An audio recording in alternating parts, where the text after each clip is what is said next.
Hello दोस्तों, आपका स्वागत है मेरे यूट्यूब चैनल क्रिएट वाईटी में। आज मैं आपके लिए एक नई फ्रेश ताज़ा स्टोरी लेके आया हूँ। तो चलो स्टार्ट करते हैं। हमारी स्टोरी का नाम है बबीता के लिए बन गया डाकू।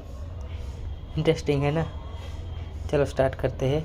जेठालाल हर दिन गोकुल धाम में बबीता जी को देखता और कहता, बबीता जी आप हमेशा खुश रहिए, आपका हर दुख मैं ख़त्म कर दूंगा। उनके लिए जेठालाल दुनिया से लड़ सकता है। एक दिन बबीता जी के घर पर सब कुछ लूट लिया गया, पैसा, गहने और एक अनमोल यादगार जो उनके माँ ने दी थी। पुलिस ने केस लिखा, लेकिन कुछ नहीं हुआ।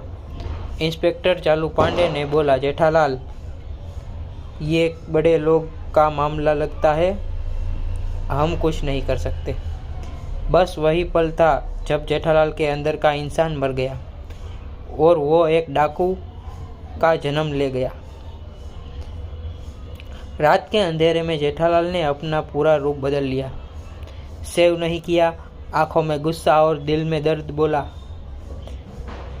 अगर खून कुछ नहीं करेगा तो अब डाकू जेठालाल करेगा।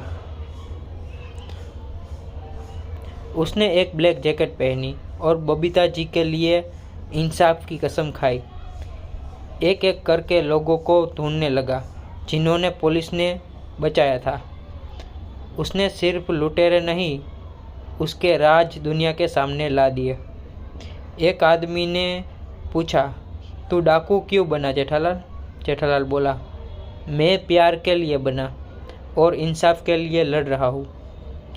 बबीता जी हर दिन जेठालाल के लिए दुआ करती थी, पर उन्हें पता नहीं था कि डाकू जेठालाल उसका सेवियर है।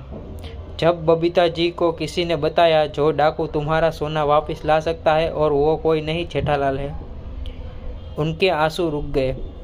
उन्होंने बोला, वो डाकू नहीं, मेरा हीरो है। जेठालाल उस गैंग के बॉस तक पहुंचा है जिन्होंने बबीता जी के गहने और घर में सब लूट की हुई थी। एक जंगली एरिया में शूट आउट होता है, गोलियां, धुआं और एक डायलॉग, बबीता जी के आंसुओं का हिसाब चुकता करने आया हूँ मैं। उसने उन शब्दों को पुलिस के हवाले कर दिया, लेकिन खुद चुपके से गायब हो गया। सिर्फ एक चिट्ठी छोड़ गया, बबीता जी आपका सोना वापस मिल गया, पर मेरा दिल कभी नहीं मिलेगा। लोग कहते हैं जब भी किसी पर जुल्म होता है, रात में एक आदमी मास्क पहने होकर आता है। मैं डाकू नहीं, मैं जेठालाल हूँ। बबीता जी अपनी बालकनी में देखती है।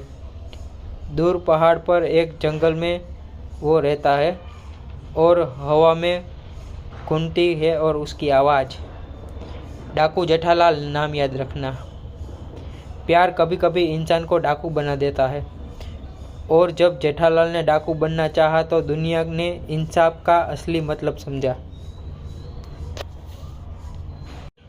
अगर आपको मेरी स्टोरी ये इंटरेस्टिंग लगी हो या आपको अच्छी लगी हो या कुछ आपके हिसाब से कुछ स्टोरी लिखवानी हो या बनवानी हो, क्रिएट करनी हो, तो मुझे कमेंट बॉक्स में कमेंट करें, लाइक करें, शेयर करें और सब्सक्राइब करें। Thank you.